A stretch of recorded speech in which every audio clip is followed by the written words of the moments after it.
우리가 신앙의 길을 걸어가면서 우리는 여러 가지 일들을 경험을 많이 하는데 특별한 일들을 경험을 하죠. 기적적인 일도 경험을 하고 또 하나님이 하시는 역사들도 경험을 합니다. 열심히 기도했는데 또 기도에 대한 응답도 받게 되고 또 안 되던 일이 또 잘 되는 그런 경험도 하게 됩니다.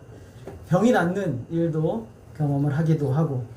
그런데 우리의 신앙이 어떤 기적이나 이런 기도 응답이나 이런 것에 의존하여 신앙생활을 하게 되면 자칫 위험할 수 있는 것이, 만약에 우리가 기도의 응답이 이루어지지 않고 그리고 어떤 잘 되는 일이 없고 힘들고 어려운 일이 반복이 되면 우리 신앙의 길을 계속해서 갈 수가 없는 것이죠. 우리가 예수를 믿고 난 다음에 여러분이 굉장히 잘 됐다, 정말 나는 아주 성공했다 라고 하시는 분들을 저는 그렇게 많이 만나보지 못한 것 같아요. 저도 생각해보면 글쎄요, 그렇게 잘 된 것 같지는 않아요. 근데 우리가 예수를 믿고 난 다음에 우리에게 굉장히 비교할 수 없이 잘 된 것이 있는데, 그것은 바로 영적인 것이죠. 영적인 것은 세상의 어떤 것과도 비교할 수 없을 정도로 하나님이 우리에게 주신 그런 역사들이 있습니다. 그래서 이 길을 포기하지 않고 믿음의 길을 걸어가게 되고 이 안에서 하나님의 역사들을 만나게 되는 것이죠.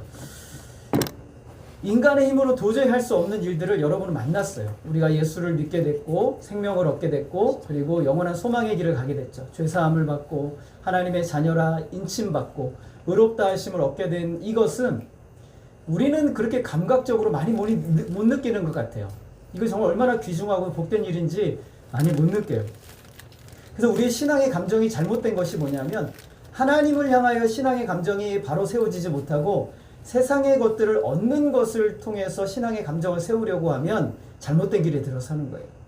하나님을 향하여 바른 신앙의 감정, 세상의 헛된 것에 대한 신앙의 감정이라고 생각하면 우리는 그것이 거짓된 것일 경우가 되게 많이 있어요.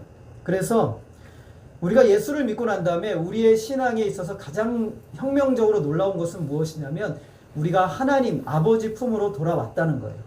그러니까 원래는 사탄의 권세 아래서 헤매이고 허덕이던 우리들이 하나님 아버지 품으로 돌아와 하나님이 주시는 모든 것을 누리는 생명이 되었다, 은혜로운 존재가 되었다라는 것이죠. 근데 이것이 아버지 품으로 돌아오는 것에 있어서 저와 여러분이 무언가를 한 것이 있느냐? 없어요. 단 하나도 우리가 한 것은 없다라는 것이 성경 말씀이에요. 창세기부터 요한계시록까지 모든 이야기는 인간의 노력과 의무로 하나님이 주시는 그 어떤 것도 얻을 수가 없다. 이것이 바로 성경이 말하는 내용이에요. 그래서 오늘 이 사도 바울은 좀 우리가 읽을 때 어려운 내용이지만 이 두 사람을 인용을 하면서 유대인들의 잘못된 생각들을 이야기를 하는 거예요. 누구냐면 아브라함과 다윗이에요. 유대인들이 생각하기에 아브라함과 다윗은 굉장한 어떤 인간적인 삶의 좋은 모본이에요. 말씀대로 살았고 율법대로 살았던 굉장한 모본이 돼요. 그래서 이 아브라함은 그들의 영적인 조상이고 다윗은 정말 이때를 우리가 돌아갔으면 좋겠다라고 생각하는 사람의 모델이에요. 그래서 그들은 이 다윗의 별을 되게 좋아해요. 여러분, 이스라엘 국기가 어떻게 돼 있죠? 가운데 별 모양이죠. 그것을 다윗의 별이에요. 그러니까 다윗의 별을 너무너무 좋아해서 다윗 때처럼 되고 싶다라고 하는 거 이들의 소원이에요. 그래서 이들의 생각을 사도 바울은 어떻게 깨냐면, 아브라함도 다윗도 여러분이 생각한 것처럼 그렇게 자기의 의로움으로 하나님의 구원을, 생명을 얻은 자가 아니다라는 것을 오늘 이 말씀을 통해서 증명해내고 있는 거예요. 여러분, 우리의 신앙은 내가 무엇을 해서 얻어내는 신앙이 아니에요. 하나님이 우리에게 은혜로 주시는 것을 누리고 경험하고 감사하고 의존하며 사는 삶이 되는 거예요. 그게 신앙생활이에요. 그래서 오늘 첫 번째로 다윗이라는 사람을 초청을 하고 있는데 1절에 보게 되면 그런즉 육신으로 우리 조상인 아브라함이 무엇을 얻었다 하리요 라고 얘기하고 있어요. 육신으로 라는 말은 쉽게 말하면 내가 하나님께 들고 나갈 것이 뭔가 있냐는 거예요. 아브라함은 하나님께 자기가 들고 나갈 것이 하나도 없었다는 거예요. 아브라함은 아무것도 없었다는 것이죠. 자기가 뭔가 자랑할 것이 있어서 하나님께 가지고 나가서 의롭다 하심을 얻지 못했다라는 것이에요. 2절에 보면 만일 아브라함이 행위로서 의롭다 하심을 받았으면 자랑할 것이 있으려니와 행위, 육신, 동일어예요. 동의예요. 같은 의미예요. 그래서 우리가 행위로서 아브라함이 난 의로워졌어 라고 말한다면 그 사람이 자랑할 것이 있어요. 나는 하나님 앞에 이거 자랑할 거 있어. 여러분 신앙생활하다가 하나님 앞에 나 이 정도는 자랑해도 되겠죠?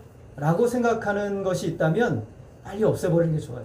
하나님 앞에는 어느 누구도 자랑할 게 없어요. 우리가 아무리 의로워도 그 의로움은 하나님 앞에 걸레 조각밖에 안 되는 거예요. 신앙의 가치는요, 하나님에 대한 절대 의존 감정이지 내 것을 들고 나가는 것은 신앙생활이 아니에요. 그래서 성경이 뭐라 말하는가? 3절 우리 같이 한번 읽겠습니다. 시작. 성경이 무엇을 말하느냐? 아브라함이 하나님을 믿음에 그것이 그에게 의로 여겨진 바 되었느니라. 여기서 성경은 구약 성경을 얘기하고 이 사건은 창세기 15장의 사건을 얘기하는 거예요.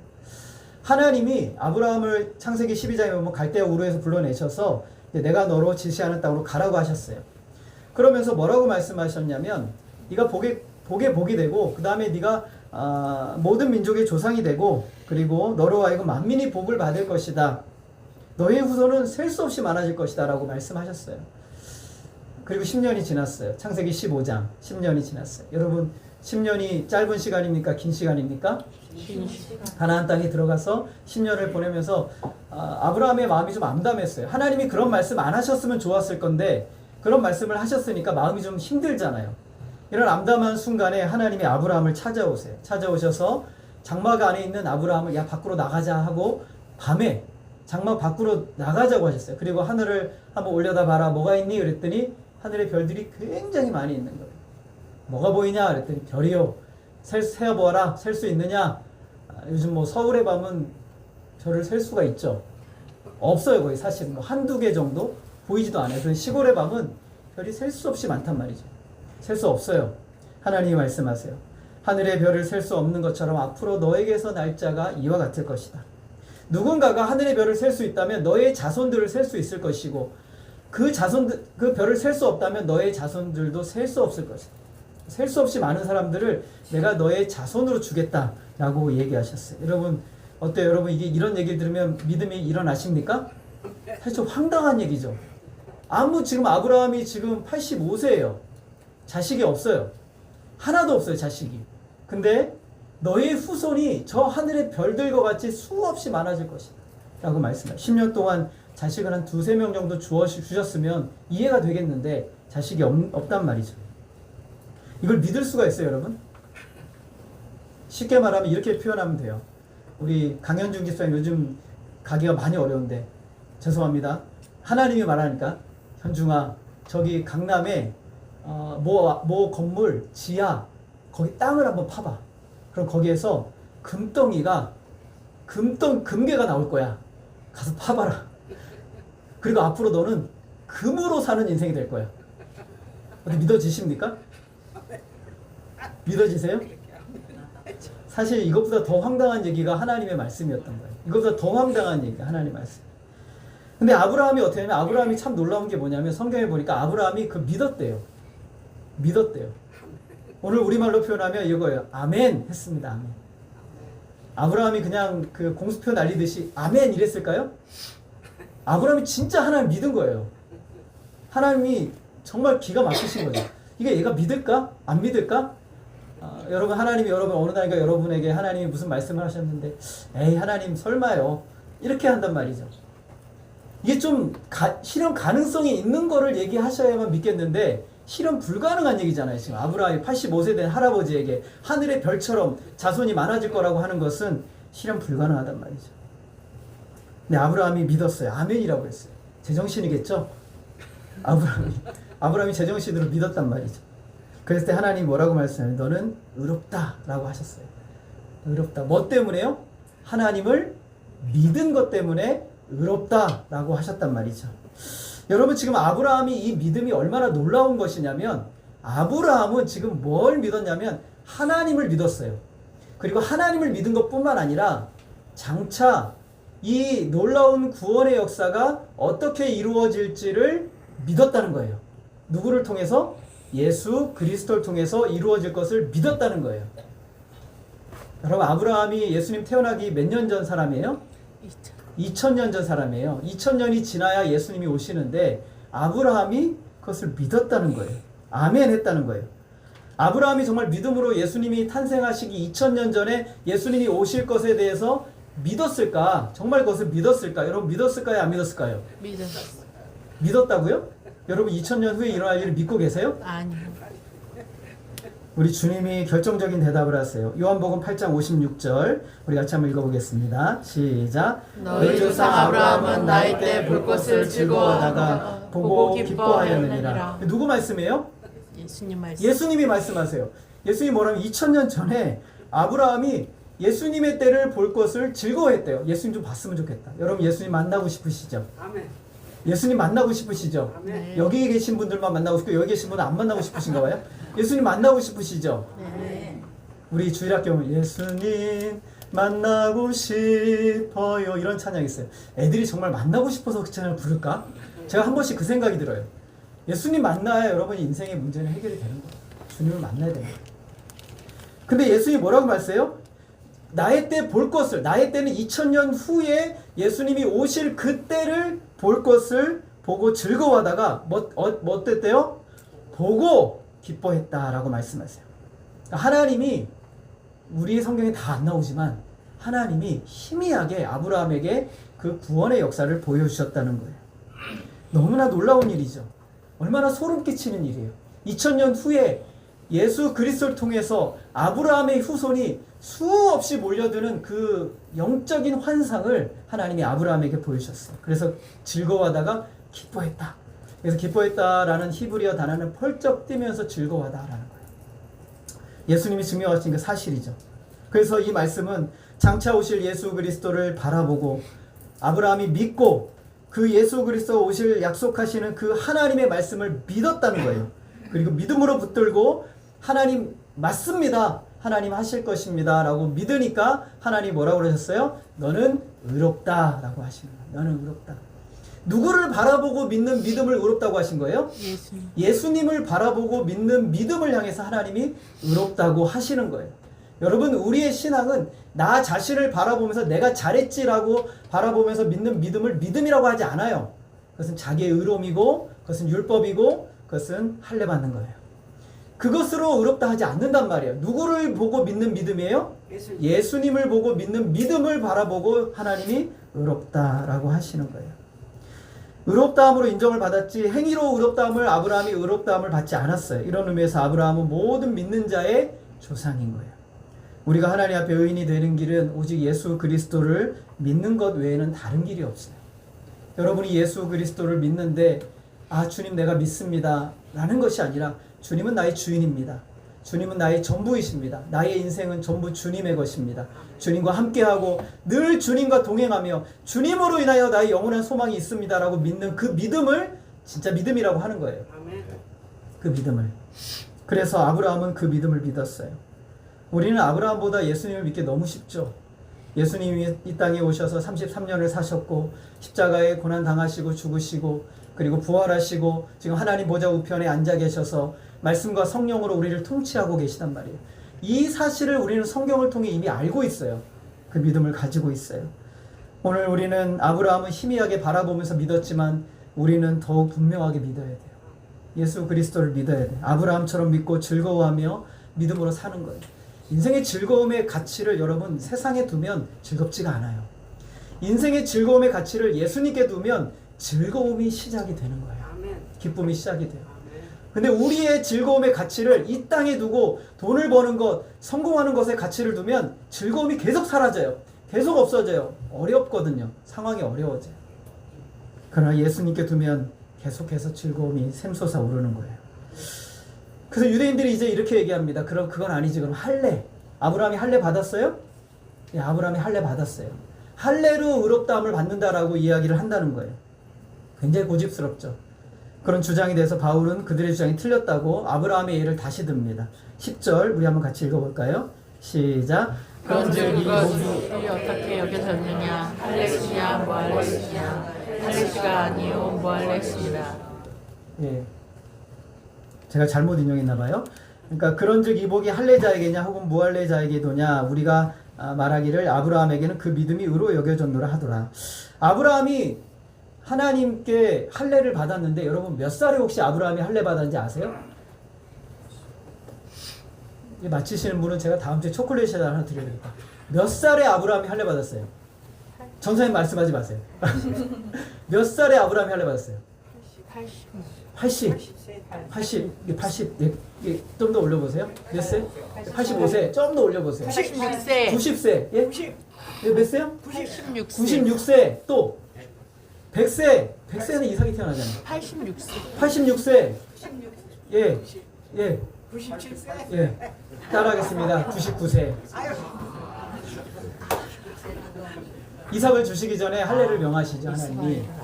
자, 그러면 한번 물어봅시다. 아브라함이 75세에 부름받아서 10년이 지나서 하나님이 찾아오셔서 하늘의 별처럼 너희 자손이 많아질 것이라고 하셨어요.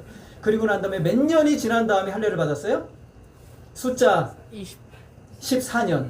14년이 지난 다음에 할례를 받았단 말이죠. 자, 그럼 아브라함이 의롭다함을 받는 것과 할례와 관계가 있어요, 없어요? 없어요. 아무 관계가 없다는 거예요. 아브라함이 지금 바울이 지금 그 얘기를 하는 거예요.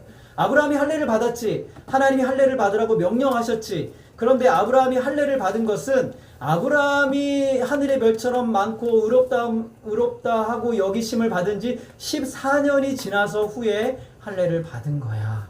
아무 상관이 없어 라고 이야기를 하는 것이죠. 유대인은 할례를 받아야 구원을 받는다고 했는데 할례는 구원과 아무 관계가 없어요. 우리가 가지고 있는 그 어떤 형식도 우리의 구원과는 관계가 없어요.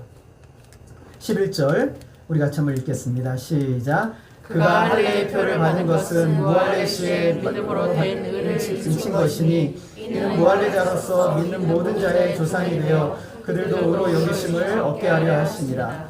할례는 뭐냐 하면 도장을 찍는 거예요. 도장을 찍는다는 것은 너의 신앙이 참 온전하다라는 것을 인정해 주는 거죠.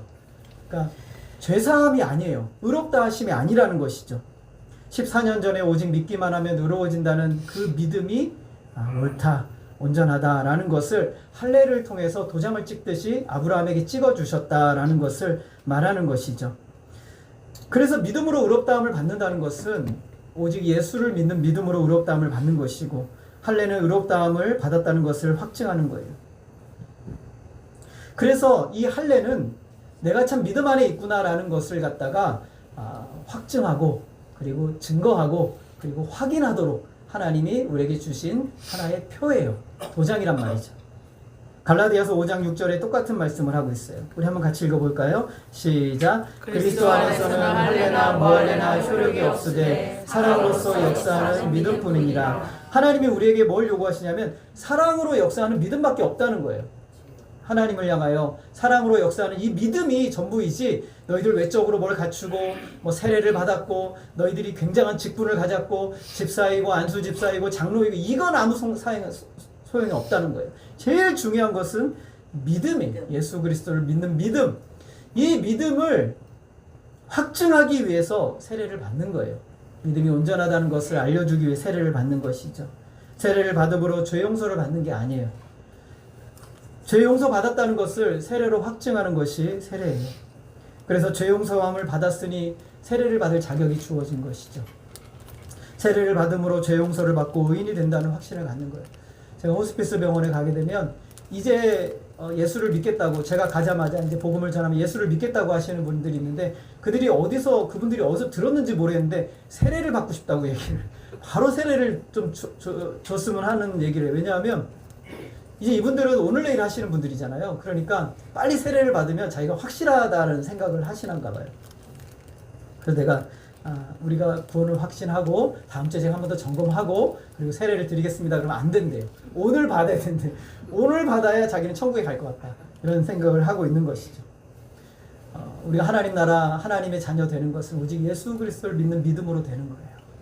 그 외에 어떤 것도 우리의 구원을 확증해 주지 못해요. 세례는 내가 하나님의 자녀가 되었구나라는 것을 확신하게 해주는 증거일 뿐이고 도장일 뿐이고 표일 뿐인 것이에요. 12절 우리 한번 읽어보겠습니다. 시작. 또한 할례자의 조상이 되었나니 곧 할례 받을 자에게뿐 아니라 우리 조상 아브라함이 무할례 시에 가졌던 믿음의 자취를 따르는 자들에게도 그러하니라. 아브라함을 믿음의 조상으로 여긴다면 아브라함은 그 할례 받을 때까지 어떻게 살았다는 거예요? 따라하겠습니다. 믿음으로 살았다. 살았다. 아브라함이 할례 받을 때까지 믿음으로 살았어요. 그러니까 아브라함이 나중에 할례를 받은 것은 너희도 나처럼 믿음으로 살아라 라고 하는 것을 보여준 것이죠. 그런 믿음의 자취를 보여준 거예요. 할례만 받고 아브라함처럼 믿음으로 살지 않으면 그 믿음이 헛것이라는 거예요. 세속적인 것만 추구하고 돈만 추구하고 세상의 것들만 추구하는, 그러면서 나는 할례를 받았고 세례를 받았고 그리고 나는 집사이고 그리고 안수 집사이고 장로이고 권사이고, 이게 중요하지 않다는 거예요. 믿음의 삶을, 하나님의 자녀로서의 믿음의 삶을 아브라함처럼 살아가는 사람이 진짜 그 아브라함의 후손이라고 말할 수 있다라는 것이죠. 우리가 성령을 받은 것도 율법의 행위로 받은 것이 아니에요. 성령도 우리가 믿음으로, 예수를 믿음으로 성령이 우리 속에 들어오신 것이죠. 성령을 부어주셨어요. 우리를 영원부터 영원까지 의롭다고 해주시는 것은 저와 여러분이 외적으로 찾을 수 있는 그 어디에서도 존재하지 않아요. 오직 예수를 믿음으로 이것이 되어지는 것이죠.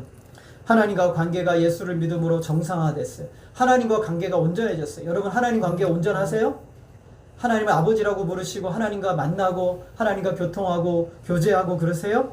이 세상에 이것보다 복된 일은 없어요. 여러분이 예수 믿기 전에는 하나님은 원수였어요. 하나님과 대적하는 존재였단 말이죠. 그런데 예수를 믿고 난 다음에 우리는 하나님의 자녀가 되었고 하나님과 만나고 교통하고 성령으로 하나님과 매일 매순간 교제할 수 있는 놀라운 특권이 우리에게 주어졌어요. 영생이신 하나님의 그 생명이 우리 속에 있어서 이 하나님의 생명을 공유하는 놀라운 특권이 오늘 우리 가운데 주어졌단 말이죠. 그렇게 되면 하나님은 우리의 삶을 하나하나 다루시기 시작하세요. 내 마음에 그리스도의 집이라는 책이 있는데, 이 책에 보게 되면 예수님이 우리를 믿고 나서 예수님이 우리 집안에 들어오세요. 그리고 방 하나에 내가 좀 묵어야 되겠다고 이렇게 얘기를 하니까 내 마음에 그리스도의 집의 그 주인공이 이렇게 말해요. 주님 좀 그거 부담스러운데요? 주님 그냥 밖에 있다가 한번 제가 부르면 좀 오세요. 우리 신앙이 그렇죠. 그냥 밖에 좀 계시다가 부르면 오세요. 그때 예수님이 굉장히 고집스러우시잖아요. 아니야, 방 하나 비워라. 그래가지고 2층에다가 방을 들어보니까 방이 너무 지저분해. 야, 치워. 방을 다 깨끗이 치워가지고 예수님이 거기서 사시는 거예요. 굉장히 부담스럽죠. 아침에 밥 먹을 때도 예수님이 내려오시고 이야기하고 계속 예수님이 같이 있는 거예요. 그럼 예수님이 무슨 일을 하세요? 집 안에 더러운 것들을 하나하나 명령하세요. 버려라, 치워라, 없애라, 깨끗이 해라. 계속 그러시는 거예요. 그래서 어떻게 돼요? 아, 이 삶이 참 기쁘구나라는 것을 이제 깨닫게 되는 거예요. 이 삶이 참 복되구나라는 것을 깨닫게 해주시는 거예요. 여러분 안에 예수님과 함께하지 않으면 더러운 것들이 계속 남아있어요. 찌꺼기들이. 예수님 우리 안에 모셨는데 여전히 그 더러운 것들을 붙들고 신앙생활 할 수 없어요.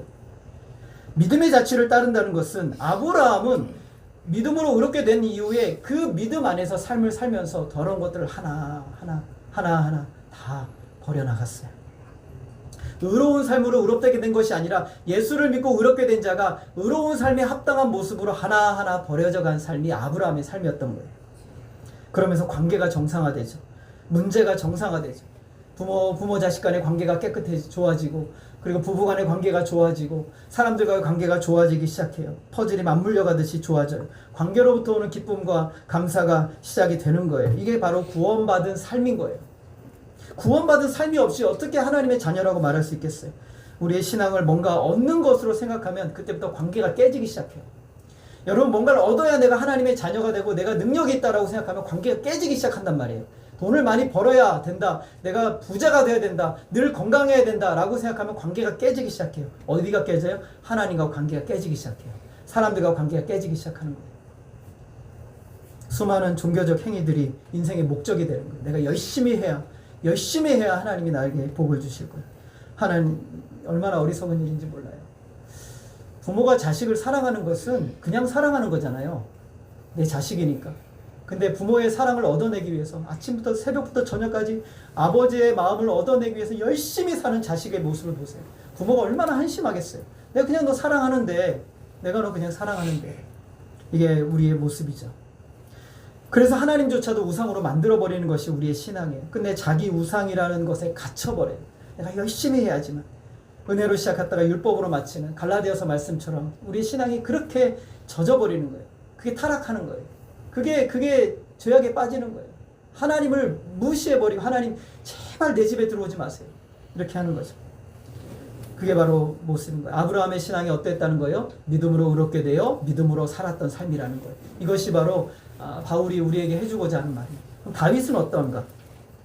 우리 한번 6절부터 8절까지 한번 4장 6절부터 8절 같이 한번 읽어볼까요? 같이 읽어보겠습니다. 시작. 이러한 것이 없이 하나님께 의로 여기심을 받는 사람의 복에 대하여 다윗이 말한 바 불법의 사함을 받고 죄가 가려짐을 받는 사람들은 복이 있고 주께서 그 죄를 인정하지 아니하실 사람은 복이 있도다 함과 같으니라. 시편 32편의 말씀을 바울이 인용을 하면서 다윗이 자신의 죄를 깨끗함 받고 용서받았다는 것을, 의인으로 인정받았다는 것을 이야기하는데, 이 의인으로 인정받았다는 말을 뭐라고 말하냐면, 우리가 여러분 혹시 수동태라고 들어보셨어요? 내가 하는 게 아니라 누가 해주는 것을 수동태라고 하는데, 여기 보면 다 수동태로 쓰였어요. 여기 보면 7절에 보면 불법이 사함을 받고, 누가 나를 불법을 용서해 주는 거죠? 죄가 가려짐을 받은 사람은 복이 있다라고 말씀하고 있어요. 이것은 뭐냐면 하나님 편에서 일방적으로 너 죄가 없다, 너의 죄를 가리웠다 라고 이야기하시는 거예요. 그래서 다윗의 죄를 눈감아 주었다, 없는 것처럼 했다 라고 이야기하시는 것이죠. 다윗이 죄를 지어서 너무너무 고통스러웠어요. 여러분 죄를 범하면 여러분 고통스러우세요? 여러분 고통스러워야 정상인 거예요. 그렇지 않으면 조금 문제가 있는 거예요. 제가 자꾸 전사님 말씀 이용해서 그런데, 전사님이 어느 날인가 자기 죄 때문에 빨리 우리 주님 오셨으면 좋겠어요, 죄 짓는 게 너무 고통스러워요 하고 말하는데, 저는 그걸 보면 너무 은혜가 되는 거예요. 그게 정상인 거예요. 죄를 짓는데도 아무 감각이 없고 아무 문제 없어 그러면 여러분 영적으로 병든 거예요. 지금 심각한 상태에 있는 거예요. 괴로워야 돼요. 다윗이 죄를 범하고 나서 너무너무 괴로웠어요. 어느 정도로 괴롭냐, 뼈가 쑤시고요. 여러분 뼈가 나이 든 뼈가 쑤시죠, 비 오면. 그거 말고 너무 죄 때문에 뼈가 쑤시는 거예요. 살갗이 막 타들어가는 고통을 느껴요. 그리고 얼굴이 바짝바짝 말라버려요. 여러분 피부가 아주 탱글탱글 하시잖아요, 요즘은. 근데 로션도 하나 안 바르고 막 이렇게 그 건조한 날 보면 막 피부가 막 이렇게 되는데, 그보다 더 고통스러운 그런 순간이 되는 거예요. 저녁에 잠도 못 자고 밤새 씨름하는 거예요. 뭐 때문에요? 죄 때문에. 사도 다윗이 이 죄 문제를 해결하기 위해서 하나님 앞에 나왔어요. 하나님, 너무너무 괴로워요. 이 죄 어떻게 해요? 내가 열심히 살아야 되나요? 뭘 해야 되나요? 계속 나아가는데 하나님께서 갑자기 한 가지 깊은 깨달음을 하나 주셨어요. 그게 뭐냐면 죄 문제를 해결하려고 혼자 씨름해도 소용이 없다라는 거예요. 그럼 뭐예요? 하나님이 용서해 주셔야만 된다는 거예요. 하나님이 죄를 용서해 주셔야만 된다라는 거예요. 하나님이 나를 받아주시면 내가 의롭게 되는 것이지, 인간의 편에서 열심히 노력하고 애쓰고 수고해서 죄 문제 해결하는 게 아니에요. 여러분이 10시간 기도했다고 해서 죄 문제가 해결되는 게 아니란 말이에요. 누가 여러분의 죄를 용서해 주셔야 돼요? 하나님이 용서해 주셔야 돼요. 근데 그걸 모르고 내가 10시간 기도하면 죄 용서 받아, 내가 10시간만, 옛날에 제가 목사 안수 받을 때 목사님들이 꼭 했던 얘기가 있어요. 40일 금식 기도하는데, 아우 여러분 이렇게 많은 사람이 40일 금식하면 어떻게 되겠어요? 죽어요. 죽습니다. 40일 금식 기도해야 목사 된대요. 물론 저는 참 귀한 일이라고 생각합니다. 그러나 하나님이 부르시면 되는 거예요. 하나님이 불러서 쓰시는 거예요. 여러분이 어떤 자격 요건을 만들어서 되는 게 아니라 하나님이 불러서 쓰시는 거예요. 그래서 그걸 은혜라고 하는 거예요. 근데 은혜를 자꾸 우리는 내 힘으로 만들려고 해요. 내 행위로 만들려고 하는 것이 우리 속에 있는 죄악된 본성인 거예요. 다윗이 밤새도록 씨름했는데 결국에 하나님이 주신 마음은 하나님이 용서해 주셔야 된다는 거예요. 그래서 불법이 사함을 받았어요. 죄가 특별히 여러분 가려짐을 받았다는 말을 4장에서 11번이나 쓰고 있어요. 여러분 죄를 가리웠다는 게 무슨 뜻이에요? 죄가 있어요, 없어요? 있어요. 근데 하나님의 눈앞에서 그것을 가려버렸어요. 이 죄가 보여요, 안 보여요? 안 보여요. 하나님이 그렇게 하셨다는 거예요. 그래서 의롭다함을 여긴다 그래서 칭의라고 하는 거예요. 하나님께서 의롭다 하시면 의로워지는 거예요. 하나님께서 무조건적으로 다윗을 불쌍히 여기셔서 의롭게 보셔서 의인이 되는 거예요. 이런 의미에서 다윗도 아브라함처럼 믿음으로 의롭게 되었다라고 말씀하는 것이죠. 신구약에 있는 모든 구원의 방법은 예수 그리스도를 믿음으로 구원을 받는다. 이것이 바로 신구약 전체 성경의 주제예요. 예수 그리스도를 믿음으로 구원받는다. 이 사실을 응변적으로 말하는 것이 히브리서 11장의 내용이에요. 여러분 히브리서 11장을 뭐라고 부릅니까? 믿음장이라고 부르죠. 믿음장이라고 부르는데 왜 믿음장이라고 부르냐면 다 믿음으로 살았기 때문에 그래요. 믿음으로 구원받고 믿음으로 살고 믿음으로 세상 떠난 사람 이야기가 여기 등장해요. 여기서 할례를 받지 않은 사람이 믿음의 사람들이 3명이 등장하는데 아벨, 에녹, 노아 이 사람들 할례 받지 않았어요. 율법을 모르던 시기에 살았던 사람이 7명이 나와요. 그리고 율법을 받은 후에 사람이 8명이 나와요. 자, 그런데 율법 이전에 있었든지 율법 이후에 있었든지 할례를 받았든지 할례를 안 받았든지 이들의 삶을 한 단어로 요약하는데 믿음이라고 말하는 거예요. 믿음으로 구원받고 믿음으로 살고 믿음으로 이기고 그리고 믿음으로 죽었다라고 얘기를 하는 거예요. 이게 그래서 믿음장인 거예요. 율법을 받았든 안 받았든 할례를 받았든 안 받았든 무엇으로 사는 거예요? 믿음으로 사요. 그 믿음이 뭐예요? 예수 그리스도를 믿는 믿음으로 사는 사람들을 이야기하는 거예요. 이들은 심지어 어느 정도냐면요, 눈앞에서 그 일이 성취되지 않았지만 믿었어요. 희미하게 바라보면서 믿었어요. 구약에 있는 모든 성도들이 그렇게 구원을 받았어요. 구약에 있는 모든 성도들 이런 의미에서 우리 주변에 구름대와 같이 이 허다한 증인들이에요. 이들이 우리에게 계속 말하고 있어요. 구약의 성경들이 기드온이 얘기하고 있고 아브라함이 얘기하고 있고 모든 모세가 얘기하고 다윗이 얘기하고 모든 에녹이 얘기하고 다 얘기하고 있어요. 동일하게 얘기하고 있어요. 믿음으로 살아야 된다라고 얘기해요. 믿음으로. 믿음으로 구원받고 믿음으로 살아야 된다라고 얘기하고 있어요. 그래서 우리가 모든 죄를 용서받기 위해 의롭다함을 받기 위해서는 믿음의 주여 또 온전하게 하시는 이인 예수 한 분만을 바라보는 거예요. 다른 길은 없어요. 다른 길은 없다는 거예요. 우리가 읽은 본문에 참 은혜로운 구절이 하나가 은혜로운 말씀이 있어요. 4절을 보면 일하는 자에게는 그 삭시 은혜로 여겨지지 아니하고 보수로 여겨지거니와. 여러분, 노동자들은 일하고 뭘 받습니까? 삭스를 받아요. 월급을 받는단 말이죠. 월급을 받을 때 어느 만큼 받아요? 일한 만큼 받아요. 일한 만큼. 그걸 받으면서 여러분, 예수 안 믿는 사람들이 그 월급을 받으면서 참 은혜다, 정말 감사하다, 참 기쁘다 이러나요? 제가 그 예수 믿지 않는 사람들이 월급 받는 모습들을 매번 봤는데 정말 똑같이 얘기하더라고요. 언제 월급이 오르지? 너무 적어, 너무 부족해. 그렇게 열심히 일했나? 난 잘 모르겠는데 아무튼 항상 그래요. 일을 열심히 하는 사람들의 특징은 뭐냐면 일한 만큼의 월급을 받는 것은 당연하다는 거예요. 그렇죠, 여러분?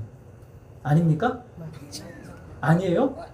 근데 우리는 얼마나 이게 놀부심보가 있는지 일을 열심히 안 했는데 많이 받고 싶어하는 마음이 있어요. 당연한 대가로 여기기 때문에 감사하지도 않아요. 그러나 5절이에요. 우리 한번 같이 읽어볼게요. 시작. 일을 아니할지라도 경건하지 아니한 자를 의롭다 하시는 이를 믿는 자에게는 그의 믿음을 의로 여기시나니. 일을 안 했는데 다음 달에 임금을 월급을 두둑하게 받았어요. 나 한 달 동안 일 한 번도 안 했어. 한 번도 안 했는데 월급을 같이 500만 원을 떡하니 주는 거예요. 좋아요, 안 좋아요? 좋아요. 황당하죠. 나는 월급을 받을 이유가 하나도 없는데 말이 안 된단 말이에요. 자격이 전혀 없는 사람에게 갑자기 너무 놀라운 선물을 주면요, 사람이 정신을 잃어버려요. 그래서 그것을 뭐라 그러냐? 은혜라고 하는 거예요. 은혜는 받을 자격이 없는 자에게 요구하는 것 없이 주어지는 호의라고 하는 거예요. 이것을 하나님이 우리에게 주셨단 말이에요. 하나님 앞에 의롭다함을 받는 것은 일을 하지 않았는데 하나님이 넘치도록 임금을 준 것과 똑같아요. 그래서 일을 하지 아니할지라도 라는 말은 선한 일을 한 적도 없고, 그리고 성품이 깨끗하지도 못하고 본성이 더럽고 아무것도 깨끗하다고 할 만한 것이 없는 상황에서 의롭다 하시는 하나님을 믿는 그 믿음을 하나님이 의로 여기신다라는 거예요. 그래서 여기서 보수로 여긴다라는 것을 의로 여긴다라고 말하는 거예요. 의로 여긴다. 이것을 의로 여긴다라는 단어는요, 여러분 통장 계좌 있으시죠? 거기에다가 돈을 넣어준다는 뜻이에요. 아무것도 안 했는데 하나님이 계좌를 넣어주세요. 하나님이 어떤 계좌를, 여러분 계좌에 뭘 넣어주세요? 예수님의 의를 넣어주세요. 예수님의 계좌가 있을 거 아니에요. 예수님의 계좌에는 뭘 넣으세요? 우리의 죄를 넣는 거예요. 그래서 하나님께서 이 일을 그렇게 하시는 거예요. 나는 가만히 있는데 의인이 된 것이죠. 여긴다는 말이 11번 나온다고 제가 말씀을 드렸어요. 그리스도의 피로 의롭다 인정해버려요. 우리는 공짜로 받는 것이죠. 우리 편에서는 우리가 어떤 사람인지 무엇을 했는지는 중요하지 않아요. 하나님이 하시는 일이 중요한 거예요. 여러분, 신앙은 여러분이 뭘 했는지는 중요하지 않아요. 하나님이 여러분을 위해서 무슨 일을 하시는지가 중요해요. 출애굽기에 보니까 출애굽기에 이스라엘 백성들이 애굽에서 나와서 홍해 앞에 달았는데 물이 범람하고 양옆에는 뭐 계곡같이 되어 있고 협곡 안에 딱 들어가 있는데 뒤에서는 그 애굽의 정예 군대가 쫓아오고 있어요. 이스라엘 백성이 죽을 노릇인 거예요. 어떻게 해요? 여러분 어떻게 합니까? 막 애통하면서 울부짖고 막 이렇게 불평하고 있는데 하나님께서 모세를 통해 말씀하세요. 너희는 가만히 있어 라고 말씀하세요. 여러분 우리나라 사람들 가만히 못 있어요. 다 도망가요. 거기 제가 보면 다 도망가요. 그러지 않겠어요? 너희는 가만히 있어. 여호와께서 오늘 너희를 위하여 행하시는 구원을 보라 라고 말씀하세요. 이게 신앙이에요. 오늘